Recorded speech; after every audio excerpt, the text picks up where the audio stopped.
Alright, this video is for questions 5 and 6 on the CBA review. This one says simplify the expression z to the 8th divided by z to the 2nd. That's what that fraction bar means. You should know the shortcut, but I'm going to show you how you write it out if you're not sure. So I have 8 of them on top. This is what it would actually look like if I wrote them all out. And I have 2 on the bottom. Well, what happens when you have the same thing on the top and bottom of a fraction? Cancels out. Okay, I don't have anything left to cancel out, so I'm left with 1, 2, 3, 4, 5, 6.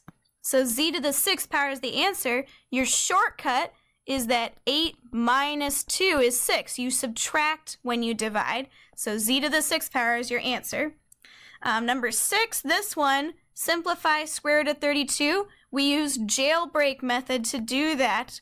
First thing you got to do is make a factor tree for 32. Doesn't matter which two numbers you start with, as long as they multiply to make 32. Don't use 1 and 32, though. That does not help you. I'm going to do 4 and 8.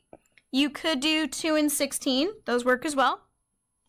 4 is not a prime number. I can split it up into 2 times 2. 2 is a prime number, though. That means I can't split it up in anything besides 1 times itself. So I circle both of those. 8 is not a prime number. I can split it up into 4 times 2. Again, this 2 is a prime number. And then the 4 gets split up again. So now I'm going to rewrite the whole thing. I've got 1, 2, 3, 4, 5. So 2 times 2, 5 times. Remember our jailbreak phrase. It takes 2 to escape from jail, but only 1 makes it out. These guys escape from jail. 1 of them dies in the process. These guys can escape from jail. There's more than 1 of them.